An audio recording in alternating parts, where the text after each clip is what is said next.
Ladies and gentlemen, Binnall of America!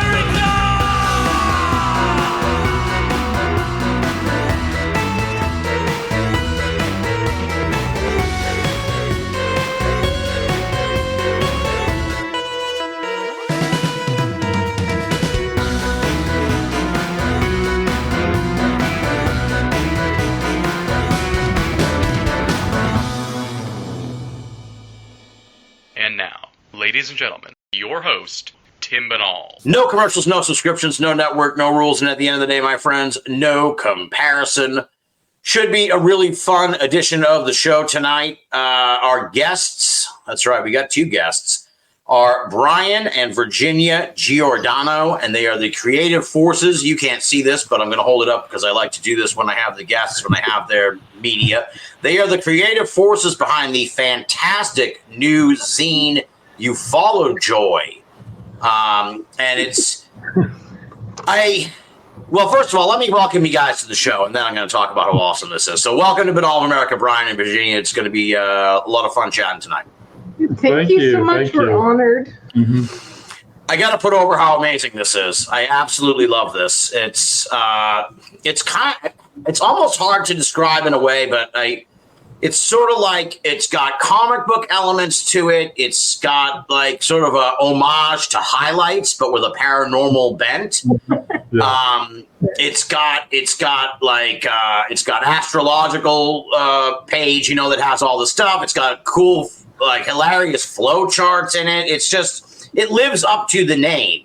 Ufolojoy. It is joyful. You get that sense of joy coming from it. It's fun. That is probably the best way to describe this zine. It is so much fun, and I've been fortunate enough. Brian sent along the second issue, and it's just as good. It's really awesome. I don't think this is a spoiler or anything. There's one page that has like 9 pictures, like the Brady Bunch thing, like 9 pictures. I haven't even taken the time to really dive into this. There's like puzzles, folks. There's puzzles in this thing, and it's like each row has some kind of pattern, and then it's like the diagonal has a pattern. Every row, every direction has like some pattern. I don't know who came up with this, Brian or Virginia, but I'm like looking at it and I'm like, what the fuck? This is cool as hell. Yeah, that's a direct homage to highlights, their row activity, and a few of them stumped me, so I felt like we had to do a little tribute in the zine. But yeah, it was cool. It was really, really cool. And like I said, it's a lot of fun, and folks should pick it up, and you can get it at ufolojoy.com. It's ufolojoy.com. So like essentially ufology, but Ufolojoy, which is sort of the name. So we bring new people on to Binnall of America. We start out with the bio, the background. Who are Brian and Virginia Giordano? I suppose we'll do sort of maybe an individual bio first, and you guys can kind of tell us how you came together and how this all came about. So who would like to go first? I should have warned you ahead of time. When I do a double guess, I'm like really bad at double guess. I just ask a question, and then the guests kind of look at each other like, well, who do you want to fucking answer it, dude? And I'm like, oh, shit, I'm bad at this, even though I've been doing this for a long time. But anyway, so well, I guess since I started with Brian and the contact and setting all this up, we'll start with Brian. Okay. So what's the bio, the background? You wrote the intro there, the sort of the intro at the beginning of the first issue, so and kind of described a little bit about how this came about. So what's your overall background? How long you been interested in the strange and the unusual, and how'd you get mixed up in this? Well, we kind of both bullet pointed the introduction of the first issue together. Okay. She definitely helped me write that and fine tune that. I can kind of ramble and do a lot of run-on sentences and stuff like that. She's good at making my stuff make a little bit more sense. We're good working together like that, and it's kind of what a lot of Ufolojoy has been, is just both of us brainstorming together. Yeah. But for me, it started basically when I was a kid. I've been interested in this stuff since I was a child. growing up in the 80s and 90s, I kind of had access to the same things a lot of people did at that time, whether it was Unsolved Mysteries, or In Search Of with Leonard Nimoy. My biggest was Coast to Coast with Art Bell. Just, my parents would go to bed with the radio on at night, and they liked to listen to talk radio when they slept.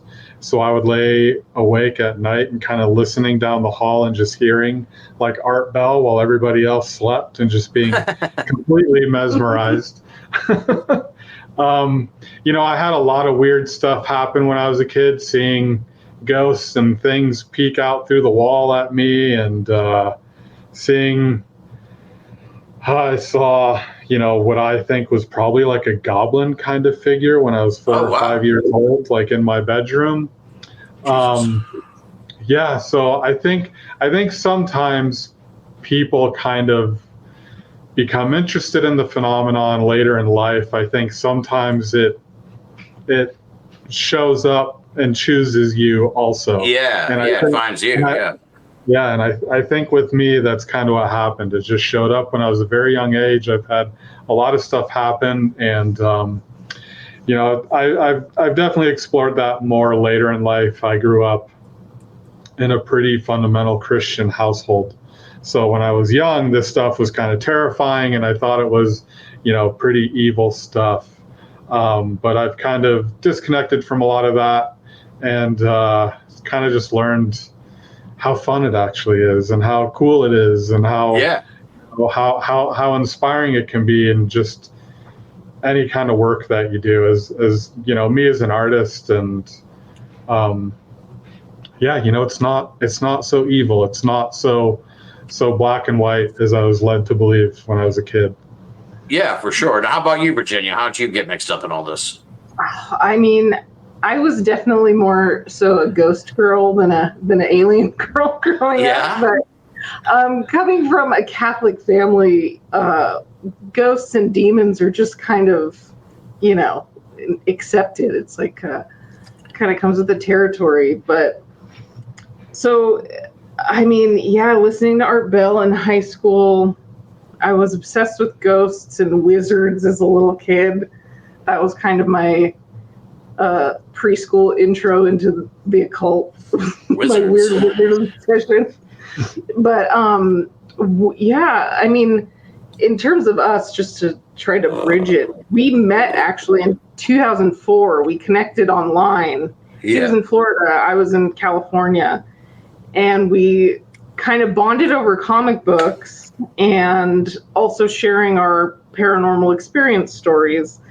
And then we were talking about this today. We don't really know how it happened, but he recommended I watch David Lynch's Dune, and then we were dating somewhere somehow over that, which it was a weird way to hit on someone, but it worked. And so here we are 20 years later. So and then he moved out to California in 2010. 2010. And we started going to art school together, Art Center in Pasadena. And it kind of just, we have been making art next to each other for so long, but we've never actually collaborated like side by side until Ufolojoy. So it just sort of happened. Yeah, interesting. So what was the impetus to create Ufolojoy, though? Where did this come up? Because this is just a new thing. You guys just launched this earlier this year, like in the spring. I should give a hat tip to Emily Louise, who many people know and who was on the show back in April. She actually tweeted out a picture of the first issue, and I was like, that looks really cool. And then that's how I ended up connecting with you, Brian, through the the Ufolojoy website. So credit to Emily Louise for plugging the zine. But what was the impetus for Ufolojoy? I had been kind of wanting to do a zine or something for a long time. I was unsure kind of what I wanted to do. I think for a while I kind of was feeling a little, as an artist, like I didn't really have any direction. It was kind of all over the place.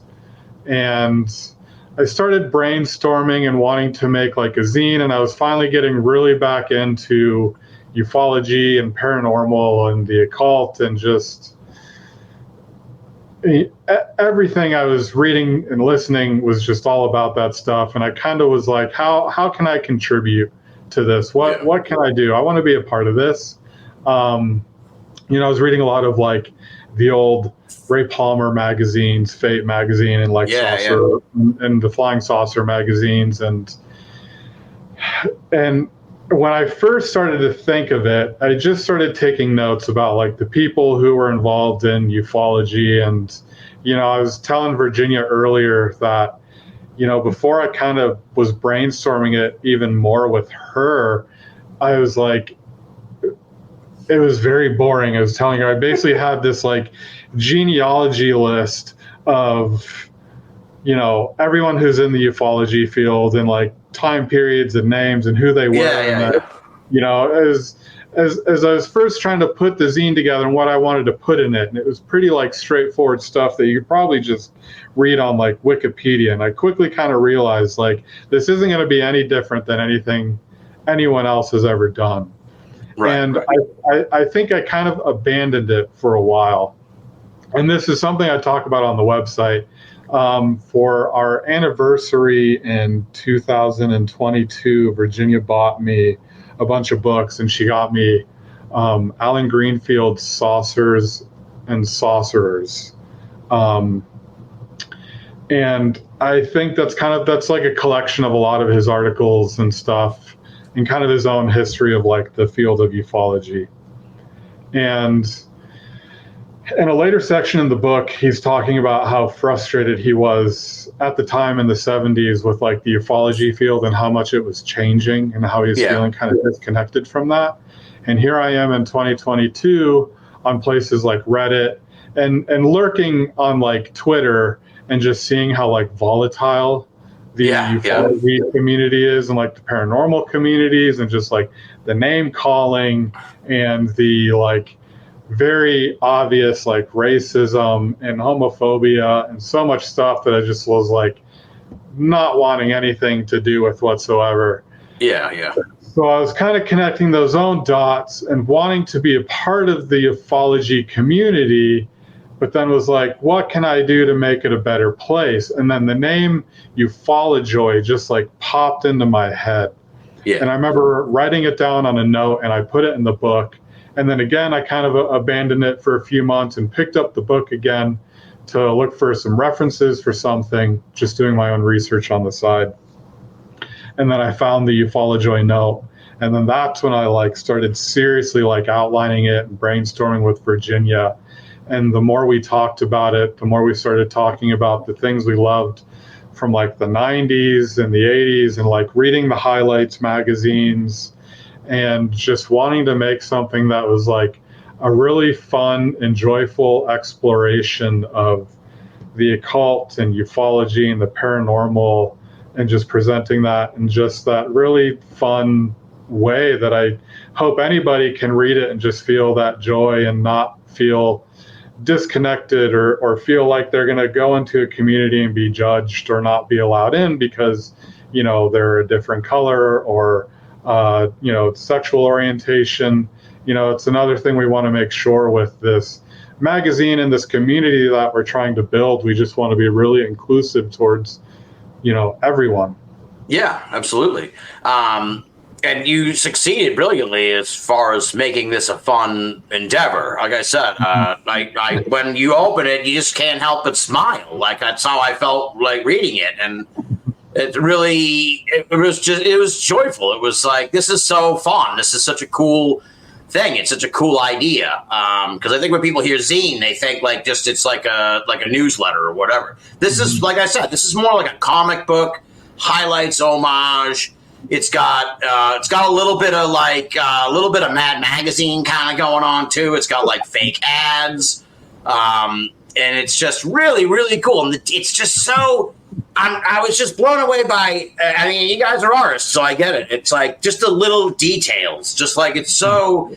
You can just tell that you guys put so much, just real attention to detail and just so much work into it. I really love it. I'm looking at like this one now, looking at the goblin. Like, I love that, dude. It's like it's just so simple and cool and funny, and it's like a perfect fake ad for a goblin bread thing. So it's really so much fun, and like I experienced this when I got the second issue. You sent me the PDF of it, and it was just like it was the same feeling where it's like every time you turn the page, you see something that kind of like you like chuckle or give you a laugh. You're like, oh, what the fuck? What is this thing? It's just this is so cool. I love this. Like I said, that row thing, I was just like, what is this? This is awesome. This is so cool.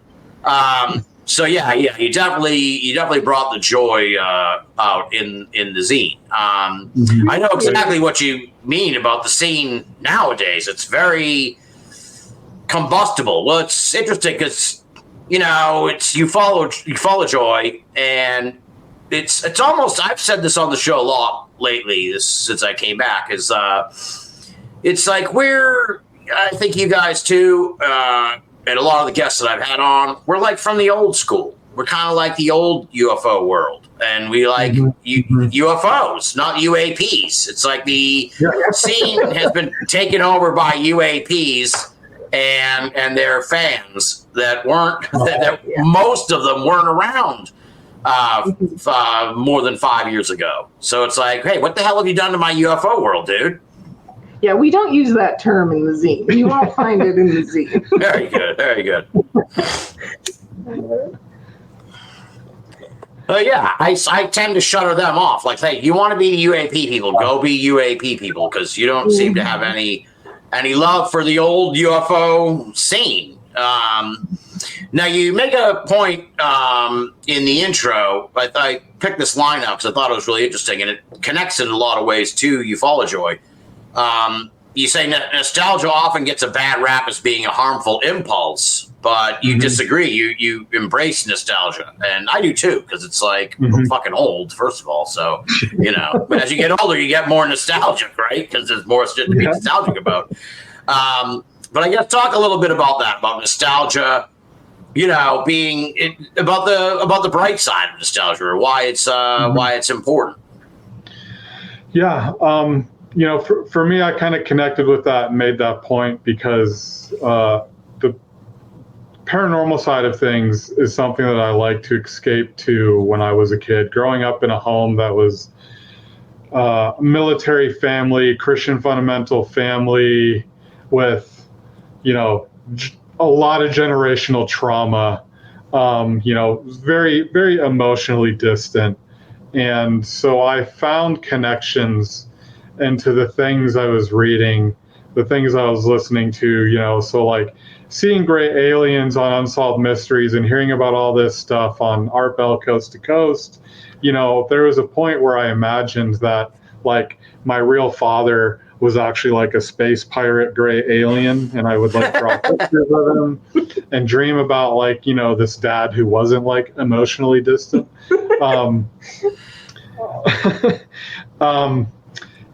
So I kind of went back to my childhood when thinking about Ufolojoy and the things I wanted to convey in it and kind of experience again and pulling out a lot of those things that I like escaped to then. And kind of now recognizing that it's not a way for me to escape, but as like recognizing, the work that I've done to become a better person, involved a lot of therapy and just, breaking those cycles that everyone else in my family like refuses to break. So it's kind of claiming a lot of those, the media and things that I consumed from the 90s and the 80s and examining it and that light of just like, I've made it and I've been through this and here I am, I'm a better person on this end, and here's how it actually helped me through that, where it can be seen as a toxic impulse, because I think sometimes maybe if you're not doing that work, you can escape back into it for the same reasons and avoid doing that work, just to be a better person and to break those kind of cycles. But for me, nostalgia has been a way to kind of heal a lot of that pain and trauma, and then to re-experience those things and kind of take it back and just be a better person. Gotcha. Yeah. I mean, we've essentially grown up together, and there was a point in our lives when we were, moving apartments, and we would have all these boxes full of our toys and our comic books. And, you just have that voice in your head, time to put away your childish things. And we sold a lot of it on eBay, and it sucked, and it still sucks. And we still talk about the things we sold and how we're so mad that we did that. Because later on, we did go to therapy, and we were like, you know what? I'm still drawn to this stuff. This stuff is still part of me. It was formative. And so we have been slowly collecting the pieces we lost and whatnot. But right. You make an interesting point in the introduction that there's this weird sort of it's like disconnect in a sense, because with ufology, and you mentioned it kind of earlier too, with ufology and a lot of the paranormal, there's a weird sort of racist, bigoted kind of undercurrent to a lot of this stuff from a lot of different researchers, let's say. And it's very strange, because it's look, if we're trying to contact these beings from another world who are enlightened and advanced and shit, what makes you why how do you, if you don't like even other kinds of people, how are you going to get along with aliens, dude? It doesn't even make any sense. What do you want to contact the aliens so you can go to war with them or some shit? Or subjugate them? What is your malfunction, UFO man? So talk a little bit about that, because it definitely seems like that was sort of an inspiration in a sense for Ufolojoy also. Yeah. For sure. That's kind of another synchronicity that I kept having when I was first Ufolojoy. The other note I left for myself in Saucers and Saucers when I was reading it was, the world needs Ufolojoy. And I wrote that down because I kept seeing instances of people being incredibly racist and judgmental towards others, being very homophobic and transphobic. And it's you talk about these aliens who come to us and have no gender, and then you're super pissed off that this person over here wants to identify as having no gender.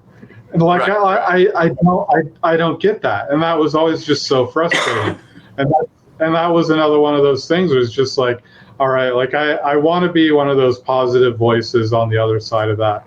I want to be one of those people who is part of this community and create stuff for this community that people can read and enjoy, and not feel like I'm going to judge them, or they're going to be nervous to keep reading or go to the next page because, they might end up reading something that is either offensive or, incredibly out of date. Right. Yeah. It's like I said, it's a really weird disconnect. I don't get it. Not to throw anybody particularly under the bus, but I'll throw one like Bob Bigelow, right? He gave $50 million or some shit to Ron DeSantis and it's dude, I thought you were the enlightened alien afterlife guy. What the fuck? What are you doing, dude? Oh man. Now, go ahead, Virginia. Go ahead. Oh, there's there's a really big trend of people viewing aliens as our saviors, and it's we gotta save ourselves. And part of that is yes, respecting our fellow man. It's so simple, but it seems to escape a lot of people, I guess. Yeah, I mean, how often do you read old, UFO material, and even reading like John Keel's Mothman prophecies? There's an experience in that where I think is like this Italian guy is visited by some aliens, and they keep warning him over and over again, like, put the bombs away, stop fighting, love each other. And it's just like, the messages we are getting, supposedly if those things did happen is like, love each other, and, we're not. Right. Yeah. Yeah. It's like very arrogant on our part. Not us three, but I guess to think like we're going to just be allowed into the Galactic Federation. It's like, dude, we're not even fucking capable of getting along with each other. Like, why would they want us in there? We're like turds, dude. They don't want us getting into the punch bowl of the Galactic Federation, dude. It's really, yeah. It's like until we can get along with each other here on Earth and in some kind of peaceful manner, the idea of interacting with aliens to me is kind of like crazy. Yeah. Mm-hmm. Now, so you guys are old timers now. Do you have a particular? It may not have been featured in Ufolojoy yet, but do you have a particular case that is of interest? Do you have a pet case? We'll go to Virginia first because she kind of raised her eyebrows, and we'll start with her.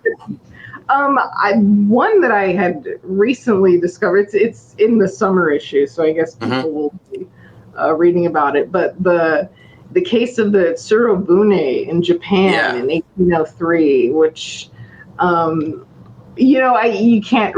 Some people are very convinced it's an alien encounter, but that story I just fell in love with. I remember seeing the illustrations a long time ago, and I kind of just figured it was a modern artist who was like doing a little riff on what an ancient UFO would look like. But then when I came to find that these were actual illustrations done in the early 1800s, and just the uncanny resemblance to a flying saucer, that was super, super interesting to me. So I had to write about that. But yeah, I guess. And this is a Japanese case from the early 1800s? Mm-hmm. Yeah. Interesting. How about you, Brian? Do you have a pet case that kind of interests you, or maybe a figure or someone like that, or anything that, something that you go to? I'm not a nuts and bolts person, so I really love like the high strangeness stuff. So one of my favorites is probably the Joe Simonton case. Just because of how it parallels with a lot of like folklore and fae folklore. And you kind of think just how random that experience is, and that's the experience that I can relate to, because my own experiences are really random. It's kind of just like just this drive-by thing that happens, kind of like surprises you and shocks you, and then it's like, okay, bye, and then like nothing happens again after that. So that case is really interesting to me, that they just kind of showed up in his backyard and he got some pancakes and then they were gone. It's like, and then the weirdness of that. Yeah. And then like one of my other favorite cases is the Indrid Cold and Woodrow Derenberger, at least like the first initial interaction in the middle of the road. I don't really know if I believe that like the rest of that stuff happened, if you've read Visitors of Lanulos. But again, that's just another one of those really weird cases where just this thing happened suddenly and out of nowhere, and then the guy was like gone. And it's kind of like when you hear those stories about like Bill Murray showing up to house parties and taking Yeah. or like, grabbing someone's French fry and telling them like, no one's going to believe you that this happened. And it's kind of that same thing of just like this crazy thing that happens where it's like, wait, did that just happen? And you kind of start to question reality and your own sanity. And Yeah.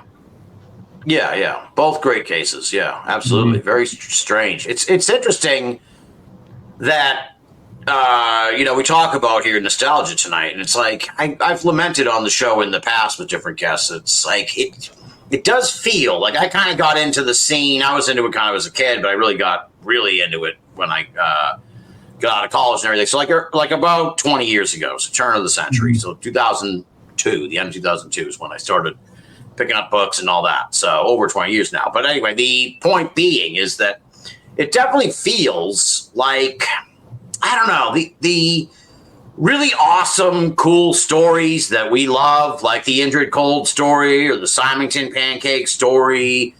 It doesn't seem like there have been any of those like in the last 20 years. It's really weird. I talked about this with Zelia Edgar, who does a fantastic job on her YouTube channel of chronicling these like humanoid encounter stories. And it's like, but they kind of just like all contactee, all that stuff.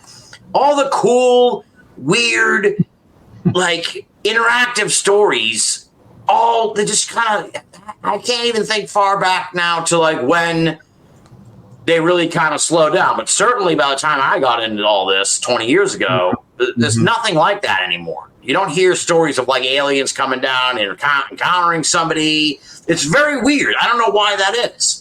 What do you think of that? Either one of you guys, and just fire away, jump on that idea. Yeah, I mean, I don't know why it's. I don't know if people are experiencing those things and they're talking about it and nobody's listening. I know I've certainly seen people in some communities come and speak out about like, hey, this really weird thing happened, but they kind of quickly get shut down because so many people, all they care about is just like the government telling them the truth.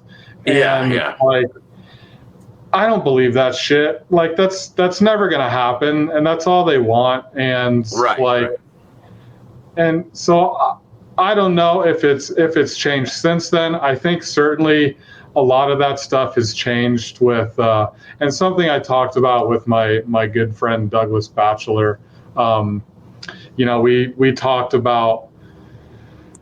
We talked about nostalgia and paranormal through the 80s and 90s and like Art Bell and stuff and how all that changed with like the millennium. And I think some of that's definitely with like 9/11 and terrorism and how much just like America changed and how like the government became even more of just like this huge like watchdog and just like it seems like they take away a lot of the things that are fun to us. And, these, talk about, fuck this Project 2025 bullshit recently. Where it's like they just want to take people's rights away.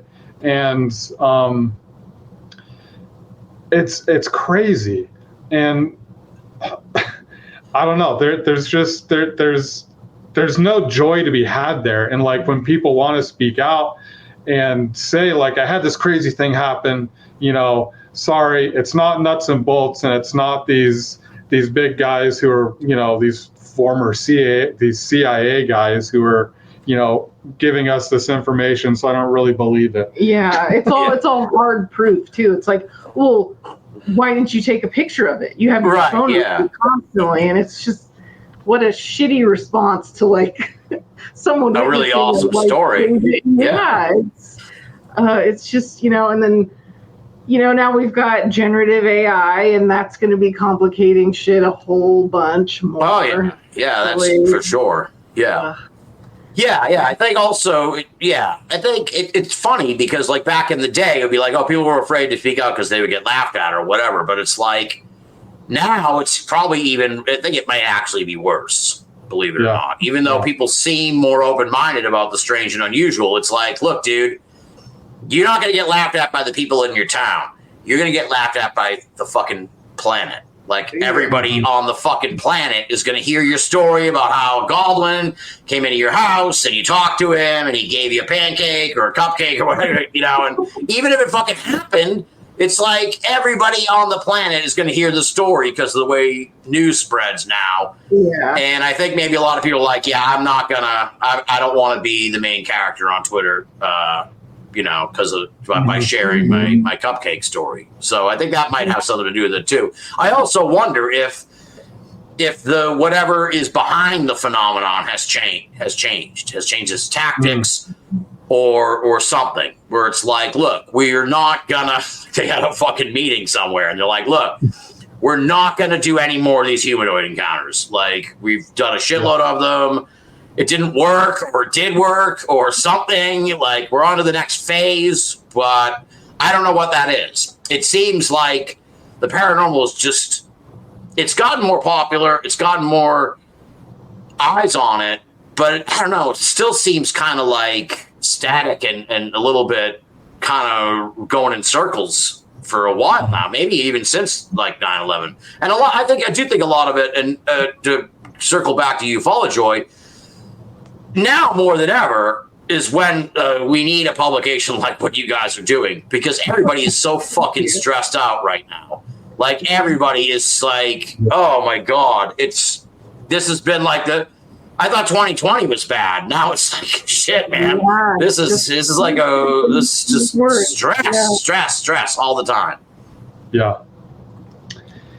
Yeah, things have just been getting worse and more terrifying, and it's getting hotter every day. And yeah, it's really hard not to just to not want to feel like defeated. And right. Yeah. You know, and Ufolojoy was a way for us to kind of escape from that, and also try to take control of that feeling, and just you know, we can still make the world a better place. Yeah, well, we're going to have to, you know? It's scary, because who the fuck, I don't even want to think about what's going to happen, what next year's going to be like, or going forward from there. So, yeah, I was kind of just trying to, as the old Jim Morrison quotes, I want to have my kicks before the whole shithouse goes up in flames, because it's looking like the whole shithouse is about to go up in flames, man. I don't know, but it'll be interesting to see what happens, that's for sure. I love the Charles Fort stuff in Ufolojoy. These are real stories. I had never really looked into his background. These are real. Obviously, you wouldn't make up a fucking fake story. So these are real. Tell the story about the fucking cans. We'll just do one story here so people can kind of get a taste of it. So Charles Fort. Charles Fort was featured heavily in the first issue because he was somebody that I also connected to a lot. I picked up his biography, and I was reading that, and there were so many things I was just connecting to Charles Fort. He also had a very abusive, emotionally distant father. His mother died when he was super young. That didn't happen to me. So he's basically, him and his two brothers were stuck with his father when they were children, who was a giant piece of shit.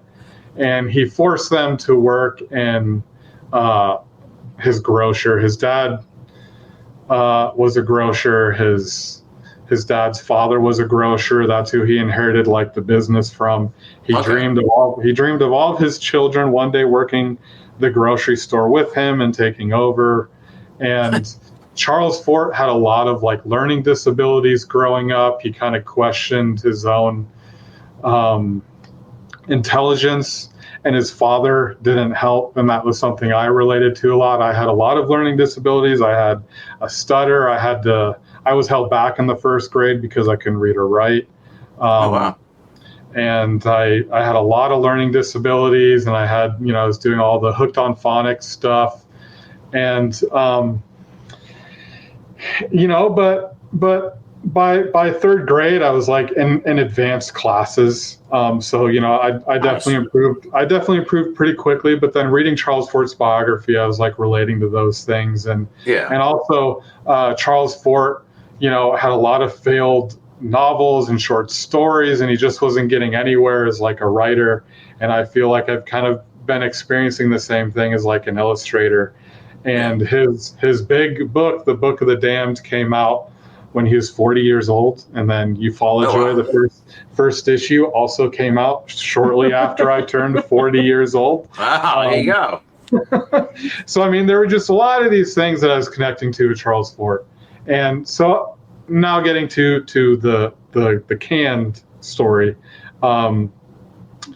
something that his father would do is they would buy their competitors' canned goods, which were probably a better product, or they just didn't make their own, and they would tear the labels off, and then they would print their own family store labels and put it on the can and sell it as their own canned goods. Yeah. So something that happened, and this is a true story and something that, you know, I illustrate in the comic in the first issue, is that they ran out of labels, and they only had peach labels left. So, you know, Charles Fort, as a child, basically said, fuck it. You know, these are apricots. Aren't apricots peaches? So he just put a peach label on it, and they did that with everything. They put peach labels on everything and sold it as peaches. And I think for Charles Fort, you know, someone who was like in his time was pretty anti-science, and I'm not anti-science, but you know, I'm, like I said before, I'm not like a nuts and bolts person. I'm you know, I think of things are like very magical, and I think science can be shut off to that. But that was something that Charles Fort saw too, is that, like, you know, science doesn't want to examine all this weird stuff. So, you know, he would go to the New York Public Library and spend 5 days a week there just cataloging everything that was fucking weird and couldn't be explained. Most of it, and the Book of the Damned was just like, you know, fish and frogs and things falling out of the sky. There's probably a lot of things that we could probably explain, that we just better understand things now. But there is a lot of stuff, like he was making recordings of like cigar-shaped UFOs at the time, and which is still one of the most, you know, common UFO shapes out there, probably the Tic Tac cigar shape. The alien big cats. He had a few accounts of those. Yeah, aliens and just all sorts of stuff. And he just cataloged everything that was weird. And you know, he was basically at his in his time, you know, he was what John Keel would later go on to become. And you know, I think without the work of Charles Fort, I think a lot of that stuff probably happens anyway, but, you know, probably, I don't know, maybe not as inspired without the work that Charles Fort did first. So, you know, it kind of, I really wanted to pay tribute to him and the work that he did. Going back for sure. To cans, we include one of his recipes, and yes, I feel guilty including it because we disgusting. were dry heaving the whole time we were photographing that. It's called tapicho, which is peaches and tomatoes mixed together, and he loved it, but boy oh boy was it a awful culinary experience over here. So you've had it. You've had this combination. Oh, we couldn't eat it. We made it. The smell alone was really. Oh shit. A no-go. Yeah. Yeah. He grew up.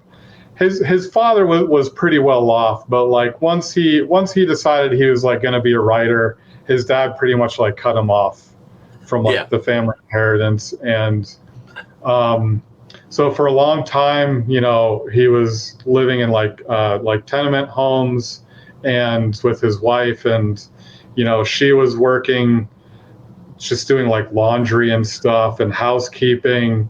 And he was, you know, publishing a story and getting like pennies for it. And so, you know, one of the things that he liked to do for dinners was he liked to make his own relishes and stuff. And he would take a can of peaches and a can of tomatoes and mix them together and kind of serve that as like, the dessert or something. Yeah, he had a variation. He had Pruno too, right? Yeah, which was prunes and tomatoes, and yeah. Oh God. Interesting. Yeah. Next time I go to a paranormal conference, I'm gonna mix up some of that and make people eat it. Uh-huh. We'll make a thing out of it. Interesting. Yeah, Charles Fort. Well, yeah, I mean, he was a Titan, man. That's why. I mean, you look at it now; it's like people call themselves Fortians. It's. Yep. I mean, they can't make a greater sort of contribution than your name becomes synonymous with people who are into the high strangeness and stuff. Yeah, well, I mean, even supernatural. He was the one who first coined that term, supernatural. He came up with what was it, like transportation? No, I'm having a brain fart, but I mean, there's just so many things where like he broke the ground so that it was more accessible to the rest of us. Yeah, absolutely. It's he was the man. I haven't done a show proper on Charles Fort, but it's definitely overdue. I know someone wrote a biography about him a few years ago, so that's probably the one you're talking about that informed the comic. Yeah. So who does so I guess you guys just sort of like trade off on illustrations.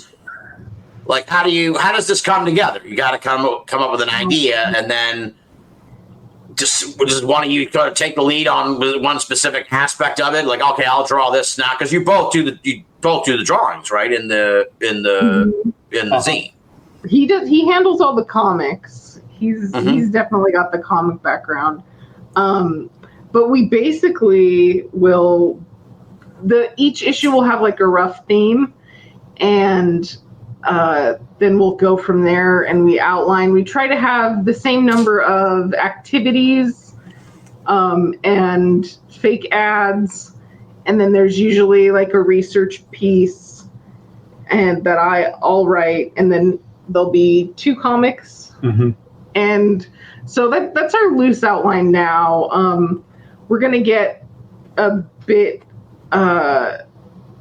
larger in scope for the fall issue because everyone loves Halloween. That's the Halloween. Yeah, absolutely.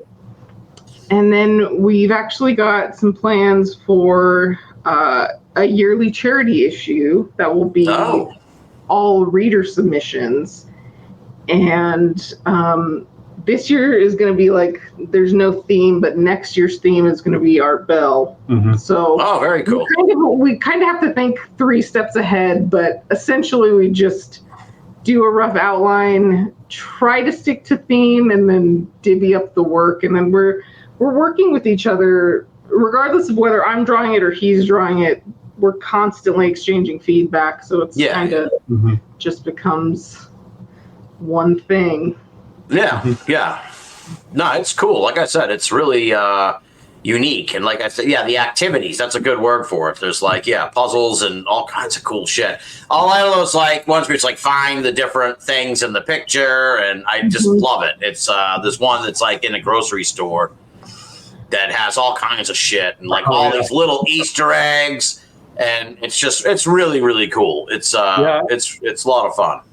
Yeah, the like shopping scene, I think that was the very first thing that I drew for the first issue. That was like the first completed piece. Yeah. And that was just like trying to pull just from a lot of the supernatural and paranormal, and just obviously there's Bigfoot and Nessie and great aliens, and I hid the Mothman in there, and I hid Endrin Cold in there. It's just, for me, that was just kind of a fun thing, and just taking all the stuff that I love about the phenomenon and kind of putting it in one piece and trying to squeeze in as much as I could. Yeah, it's cool. It's I think, reading the issue, I was just blown away by your collective skills. Like, I was like, holy shit, like, how did these guys like make this? This is like so fucking cool. Like, I can't believe, like, I'm just, it's like listening to a really awesome song. You're like, I wish I could fucking do that. It's like, wow, this is really cool. This is really awesome. Thank you. Thank you. That means a lot. Now you guys have been in this for a long time or interested in all this. Do you have a theory about what what's behind all this in a sense? Because I've grown skeptical of like the old school, like it's just aliens coming here.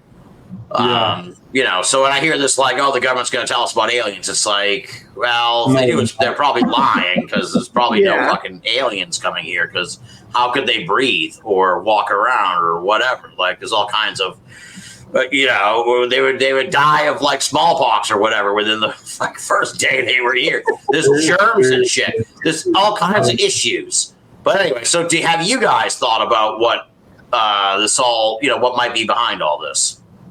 We like to joke that it's all fairies, like because there's so much fairy lore, and but Kai. It's a very Joshua Cutchin-esque slant on that. Oh, we're fans for sure. Yeah, but in terms of, we definitely have a healthy fear of fairies from what I've read. But how about you, Brian? Do you have a theory on all this? I don't know. I don't know if it's one thing or many things coming together. We're certainly never going to get answers from the government. I don't think the government even cares about us enough to give us answers or tell us the truth. Right. Especially about Bigfoot and fairies and aliens and all that stuff. Yeah. I think, growing up and being in a Christian environment, my beliefs were very like black and white. Like either it's part of this bubble that I'm in that I'm being told that this is the truth and nothing else is the truth, or it's evil or it's demonic. Right. And I don't even necessarily like the take where people think that aliens are like demonic, because then I think that kind of starts to fit into that mold of like evil, good versus evil. And, I think when you start to talk about demons, and my opinion of demons has certainly changed also, it kind of starts to lean into that, like what pop culture tells us about those things and what, the modern church tells us about those things. Right. But I don't know. I think that we live in a really fucking weird universe. I think our planet is really weird, and weird shit happens, and so many things that I can't explain. Yeah. And and so many of these things, I certainly can't tell you if they are the truth or if they actually happened. I would much rather live in a world where aliens did visit Joe Simonton and give him some pancakes than in a world that didn't happen. Right. But I don't know. I don't know if it's one phenomenon, it's just, doing its thing, or, like you mentioned earlier, if like it's this group of people who've gotten together, like they've got like this subcommittee or like this kind of like this like, I don't know, just like a PTA or something. Yeah. Well, you got like Bigfoot there and an alien and a fucking ghost, and they're like, look, now we turn to Bigfoot. You gotta stop popping up. People are seeing you too many times, dude. Too many times. You gotta rein it in. Rein it in, brother. Come on.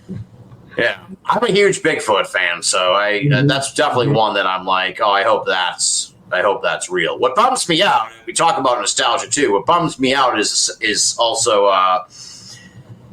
that, you remember like those old Time Life books, those kind of things that you'd see the ads for and everything? Just that some of these old-timey cases you just don't even hear about anymore, that are so great. Like, and I mean genres. I mean like fucking Bermuda Triangle.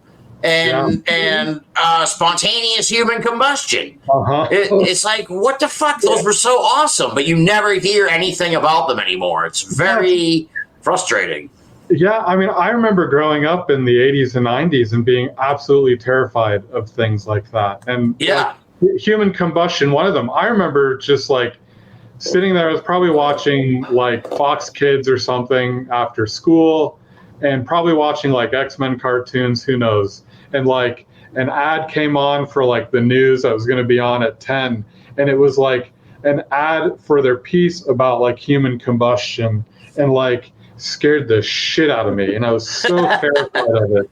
I was so terrified of that happening. And it's like, and again, I think maybe that's another one of those like 9/11 things where it's like kids who grew up in the millennium probably were like, they weren't afraid of those things. They were probably afraid of like terrorism, because that's what the country was shoving down their throats, is like, you know, right. Basically everyone out there who's not American is out to get you. Yeah, exactly. Yeah. Well, it's hard to be scared of spontaneous human combustion when you got to worry about one of your fucking classmates coming into school with a fucking gun. Yeah. Right? It's like, Jesus. Seriously. Like even fucked up the kids nowadays. They're all they're all stressed out. It's like, Jesus, dude. I don't know how we get out of this mess, to be honest. That's my other concern. It's very... We complain about this on the show a lot of times, too. It's like, social media is great, in a sense, brought people together. Internet's awesome. Look at what we're doing right now, right? It's like unbelievable, the ability to communicate. But it's brought people together, and it's like split them apart in a way that I don't know if we can ever really be brought together again. Look at the fucking pandemic. You think we'd be all on the same page with the pandemic, but even that, people got all tribal and shit. Mm-hmm. Yeah. You know, people break off into these little echo chambers, and they're just like regurgitating hate and conspiracy. And I would hope that the solution to that is just fostering community and connection. But I mean, God, easier said than done in these times. It's like, it's for sure. Yeah. It's like, I think smaller communities might be the answer, but like actual physical smaller communities. I've often joked when I retire or wrap things up with my actual work life, like just moving to a place like Vermont or West Virginia, getting a fucking big house and just turning it into like a commune, a paranormal commune of like people, like-minded old heads who are like, well, my parents are gone. I got no family, really. I don't have any kids. Or my kids are all grown up or whatever. I'm just kind of floating around at the age of 60. It's like, come to the Binnall Ranch, man. And, you know, lend a hand. You have a room at the house and you got to pay a little rent, and we'll fucking just make it a paranormal commune, dude. It'd be awesome. Hell yeah. Drop out of this crazy ass fucking world. Oh, man. It's wild. So you don't think the government's going to tell us about the aliens, huh? No, I don't think they care about us that much. You think they know? I think they don't even know much. Yeah, I don't. Honestly, I don't think they've even scratched the surface. And it's like nothing has changed. It's the same stuff every 5, 10, 20 years. It's the same story, you know, and that's kind of the crazy thing. Like, kind of, you know, the past couple of years I've been revisiting, you know, the Art Bell Coast to Coast archives and listening to his stuff again, and just like, dude, like, holy shit, like the same stuff he was talking about and the same stuff the government was talking about. Yeah. It's the same exact stuff now. You just got different former CIA agents doing it, but it's like, they still work for the same CIA and the same government, and I think they still work for the same CIA and same. Yeah, I wouldn't be surprised. Like, yeah.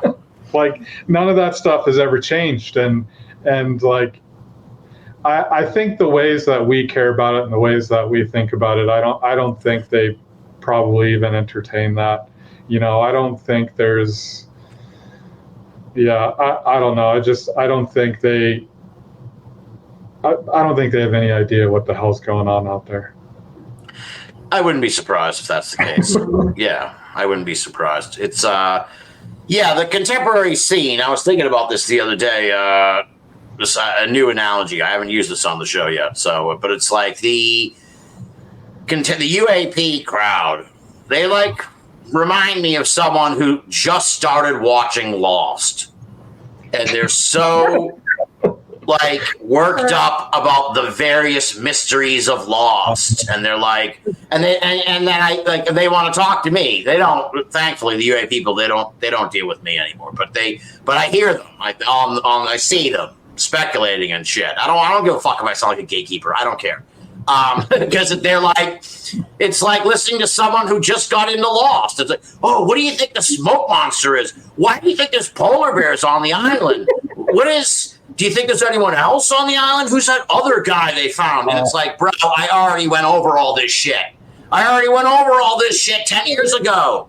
You're not gonna like how it ends, dude. You're not gonna like how it ends. But I get that. That's almost exactly to a T how I feel about like the contemporary UFO scene. It's like they're just going over all the same crazy ass mysteries and shit that we already went over years ago. And it's like, bro, I hate to tell you, but I've been thinking about that polar bear for 15 years, dude. You ain't gonna get a satisfactory fucking answer. So good luck.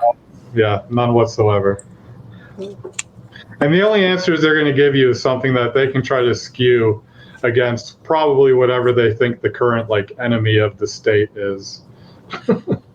Yeah, I would think so. Yeah, because the whole thing is like, oh, if the aliens come, they're going to bring us together and shit. But again, to use a torture analogy that I've used on the show plenty of times, again, the pandemic was the alien invasion, dude. The pandemic was the aliens. Like, an outside force coming in, interrupting our lives, sowing chaos.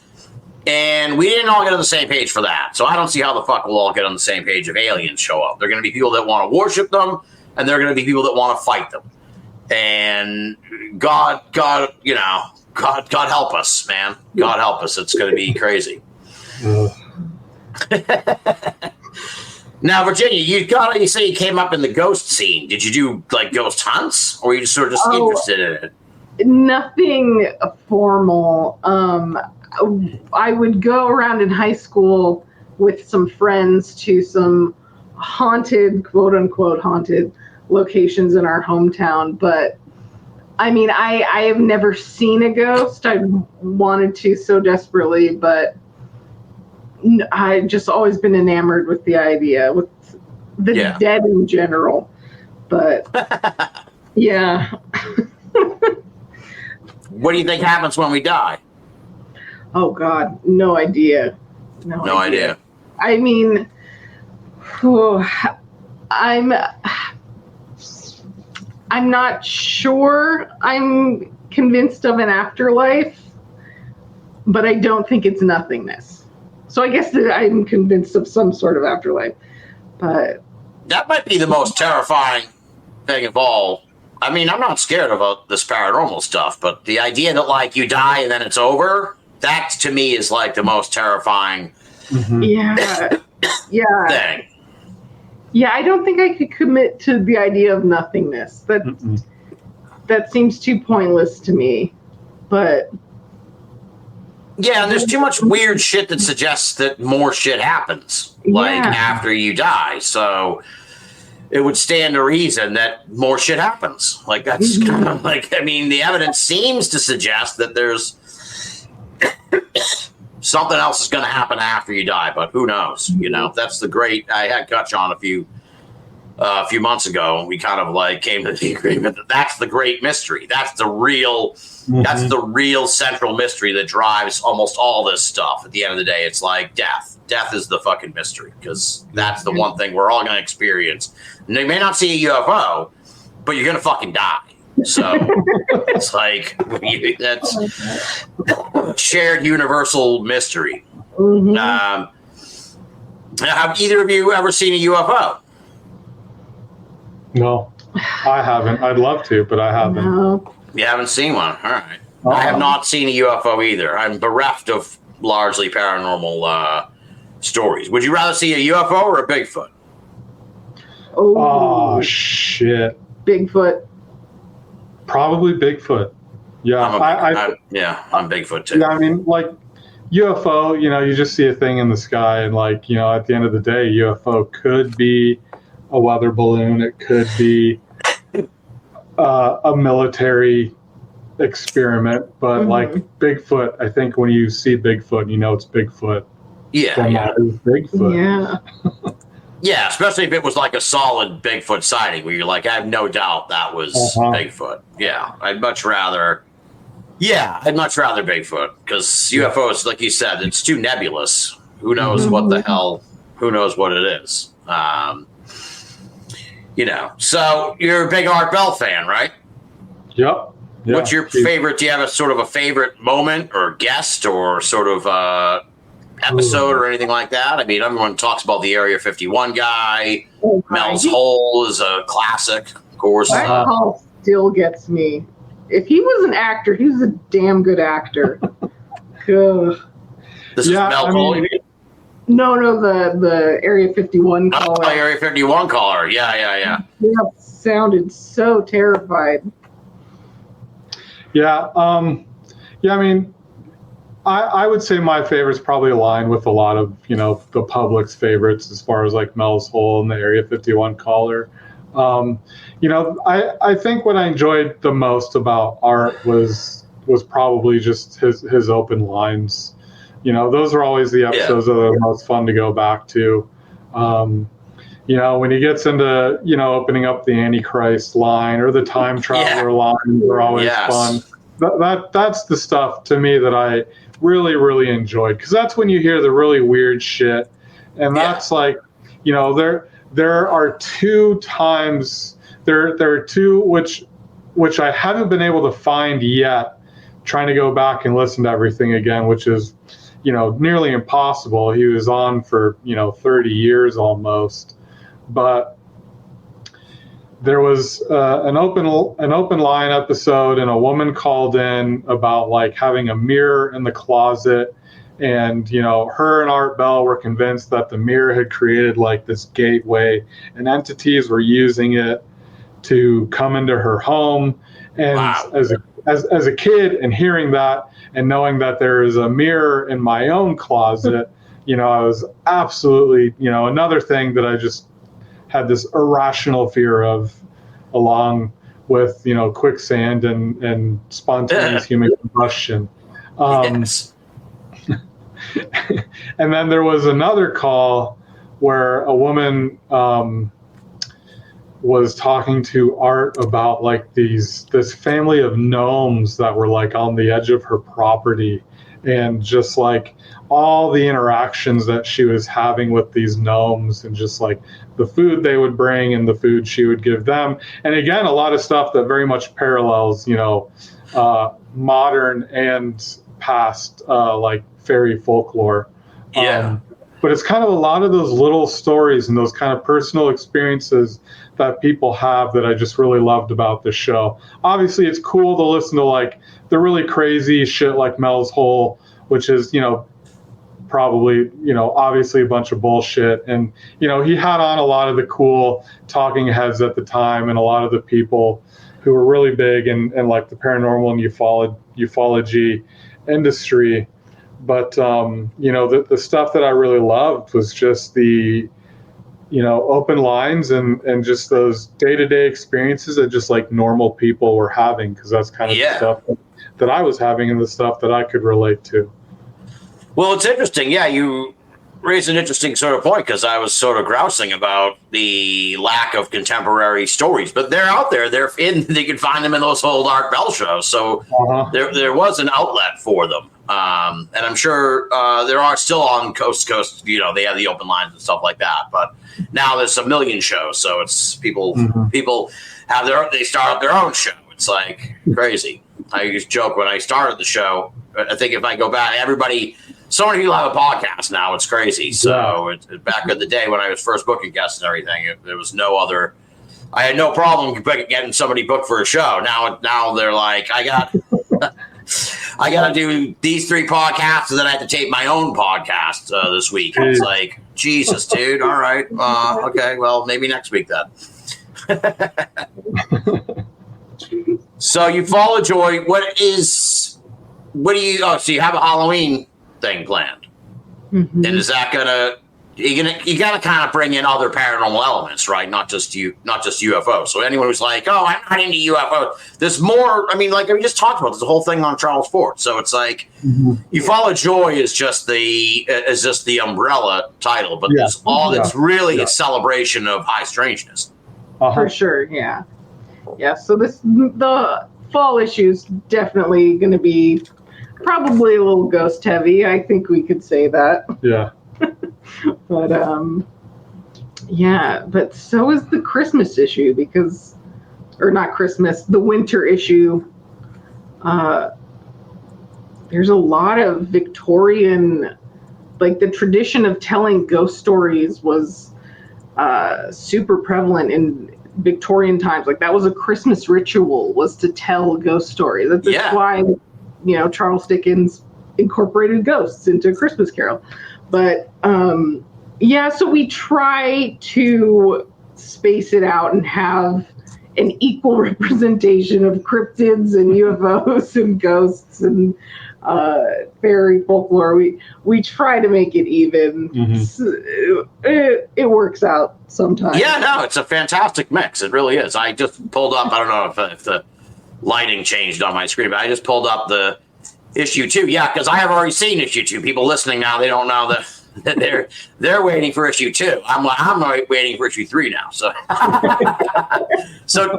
when is the new issue is done? I'm looking at it on my computer.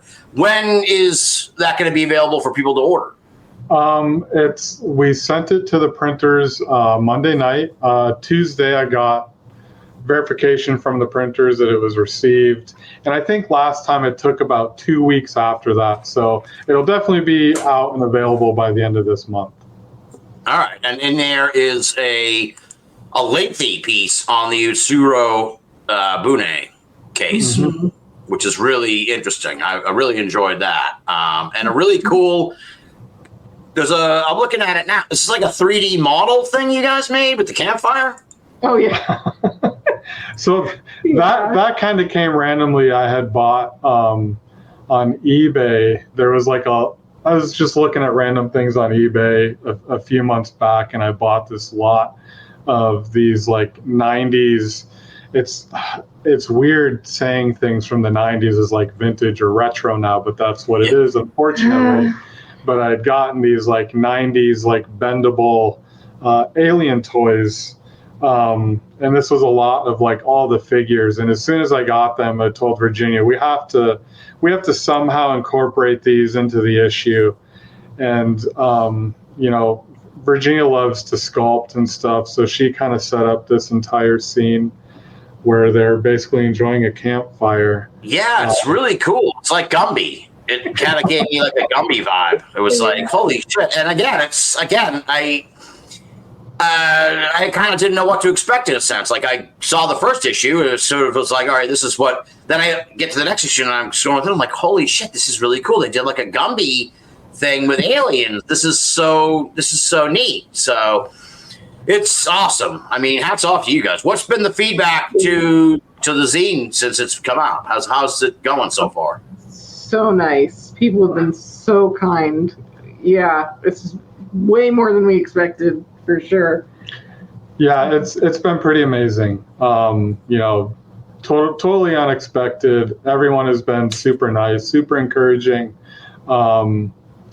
It's pretty wild to see some of the people like, for instance, Emily Louise. We've been big fans of her YouTube channel, and we love watching like the video essays and stuff she does. So when she bought an issue, we kind of fangirled a little bit, and so we definitely appreciate the shout out from her on Twitter and the support that we've gotten from a ton of people since then. But yeah, it's just been really awesome, really encouraging, and it's just giving us this is proof, and this is the reason why. We need to continue doing this. Yeah, absolutely. Well, like I said, in this day and age, this time, this era that we're living in, more than ever, we need sort of joyful stuff. Certainly, I do. So it's a nice escape from the news. That's for sure. Have you? Now, I'm sure you're like, this is just starting. You're like all wrapped up in this. So have you thought of? Do you have any other sort of other projects kicking around? Or I mean, I can't imagine you wouldn't necessarily, because you just started this. I'm sure you're kind of in the. Is this almost still in the gestation phase where you're writing? You probably have ideas right now for other issues that you know. It's kind of just a big list in a sense of what you're. But have you given any thought to like anything else you might be interested in doing down the line?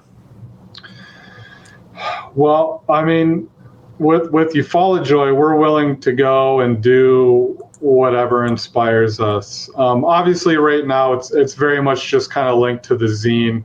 We want to expand from that. We want to try to build just like this community, and we're trying to figure out how to do that. We want to try to get other people involved, and for instance, that's where we talk about doing like a charity issue, and having other people, contribute their stories and their artwork to those. Because right now it's just the two of us, and as the main Ufolojoy issues will probably be just the two of us always. But we do want to find ways to get other people involved and to be a part of it.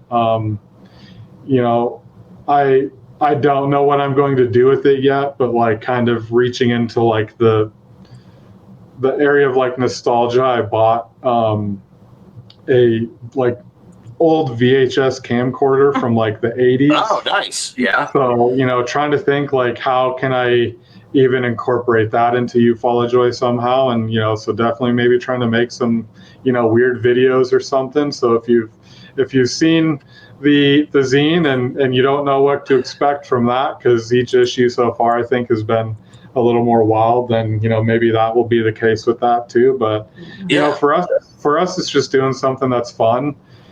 For Virginia and I, it's just like she said earlier, we're both artists, and we've been together and for 16 years as a couple, and 20 years we've known each other, and this is kind of the first time that we started working together as artists on like the same project and like end goal. So that's just been really exciting for us. So, and that's again just what I'm most excited about, is just continuing to work with her on stuff. And we have ideas for things outside of like Ufolojoy, but right now Ufolojoy is kind of taking up a lot of the time, and it's you're trying to get it up and running and everything. It's finding the balance of like work life and getting Ufolojoy out, and hopefully one day there will be a time that it'll like support us, and we can focus on that primarily and be able to do more with it. But right now it's just trying to find that routine of like getting the issue out and then figuring out what to do after that. Yeah, for sure. That makes perfect sense. Yeah. Well, it's a great. I'm really almost surprised in the sense that no one came up with Ufolojoy before.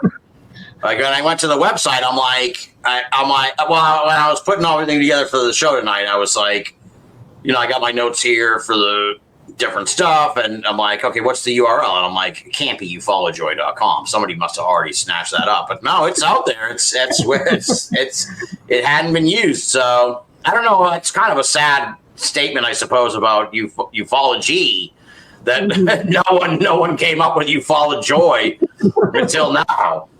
It's like, geez, there's no joy in ufology. They must have thought. I don't know, but it's a great. So ufolojoy.com is the website. You should work some Stan Friedman into one of these future issues. I was a huge Stan head. Yeah, that'd be cool.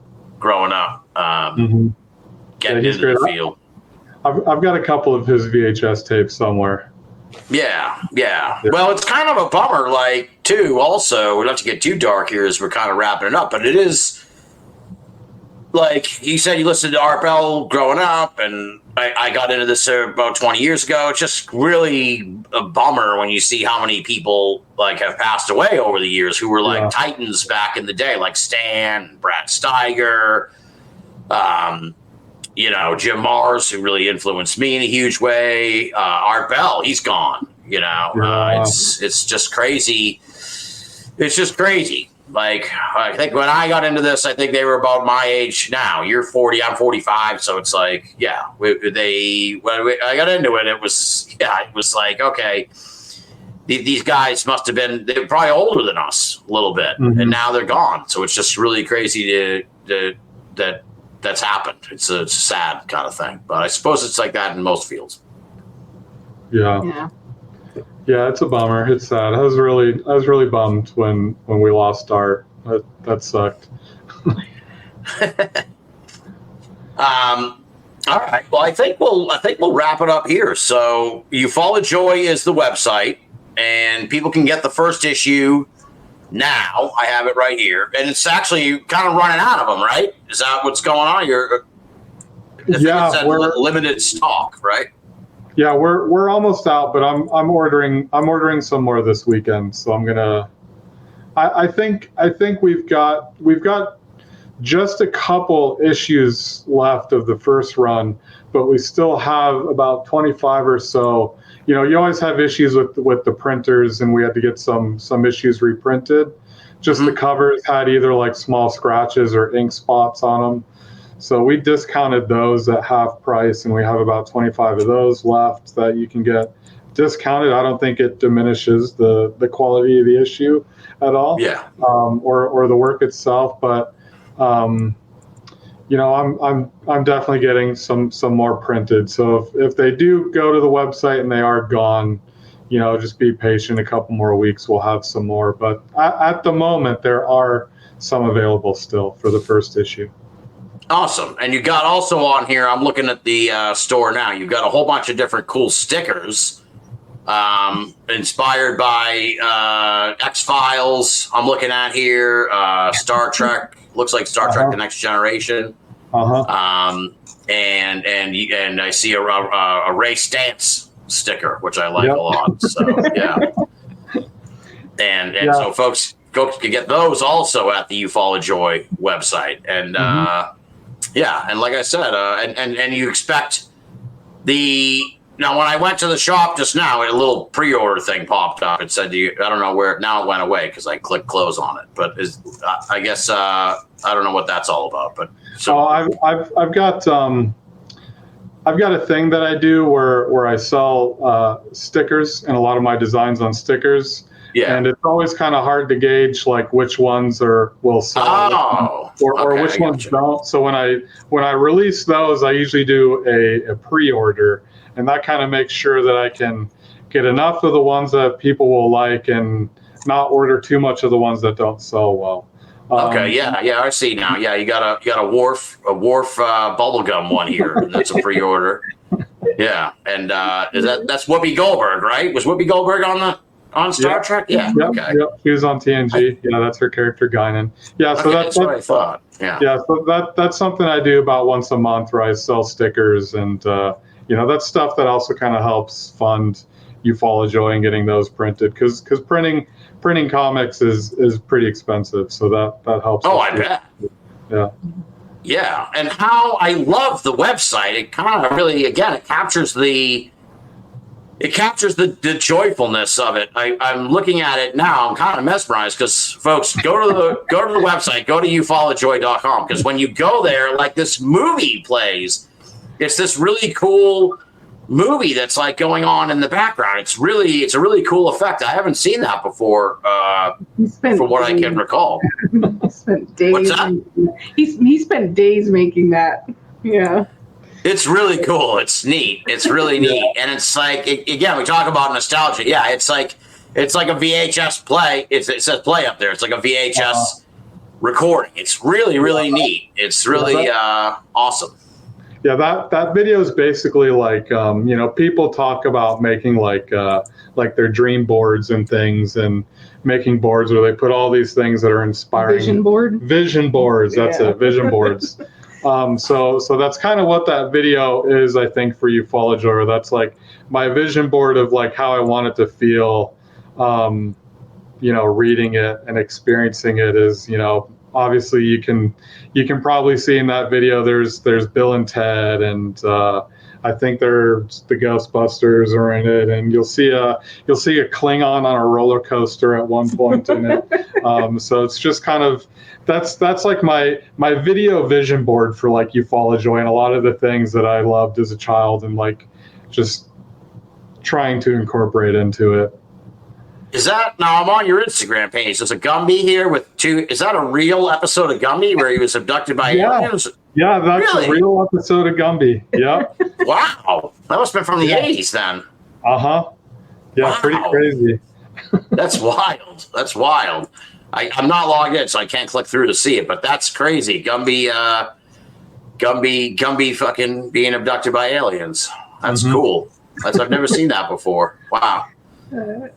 Well, all right, and folks can find your stuff also. Yeah, Ufolojoy. It's on. You guys are on Instagram and Pinterest as well. Yeah, we've got a Pinterest. I made a Twitter, but that was just to hold the name. We don't use Twitter because that's It's a cesspool. Yeah. It is. It's awful, and they keep fucking around with it. And it's like, I was saying to somebody the other day, it's like, I don't know what they did, but I follow like 200 people, and it's like, I don't see shit ever from certain people. And then if I'll like one person's thing, then they'll start coming up. I feel like I should go through my follow list and just like everyone's shit individually, like said, so it'll fuck with the algorithm and get it back to where it was. Because there are people I follow, I don't see any of their stuff. They probably think I'm an asshole. They're probably like, Binnall never likes any of my shit. It's like, I don't see it. I don't know why I'm not seeing your stuff. I just thought you didn't post anymore. I don't know what's going on. This is crazy. So yeah, Instagram's not much better, but yeah, it's getting I like think that it's on there, every too. social media platform pretty much. yeah, you should. Have you thought about starting a Facebook group? I feel like that's still the Walmart of social media, where you get at least people are, I haven't, but maybe I should now, just so I can make sure I get the name also. Exactly. Yeah, it couldn't hurt. Yeah. All right. So yeah, people can get the second issue soon if they want a little glimpse of the first issue. There's also a couple, and of the second issue actually. There's some previews there on the Ufolojoy Instagram page, so you can check out some of the stuff that you can find in the zine. And it's interesting. I haven't talked to him recently. I got to get back in touch with Tenny, but he just put out a zine too. So maybe there's like a zine renaissance going on right now in the scene, because my friend Matt Hopewell, I hope he won't mind that he's talked to me before about doing a zine also. So it's like, yeah, it would be cool to see zines come back, because Sure. everybody's got a podcast and shit, and there's nothing cooler than getting stuff in the mail.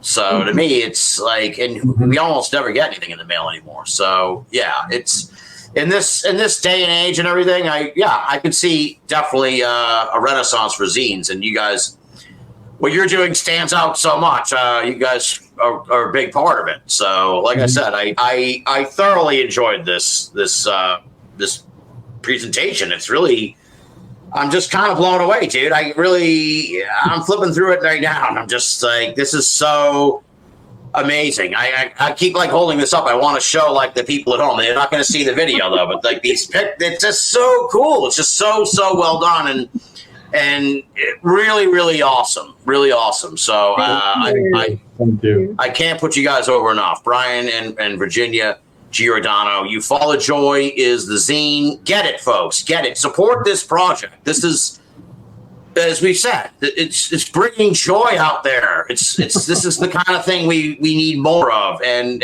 the only way we can sort of make sure that the things we care about sustain themselves is if we support them. So, if you're someone, I know you all are throwing money into these fucking Patreons. I know you all are, and I know you subscribe to different streaming services. So drop the $15 and get Ufolojoy.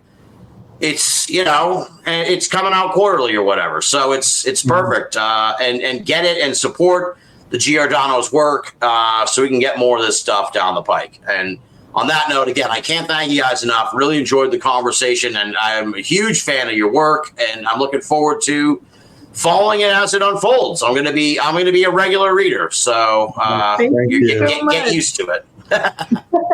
Thank you. Thank you.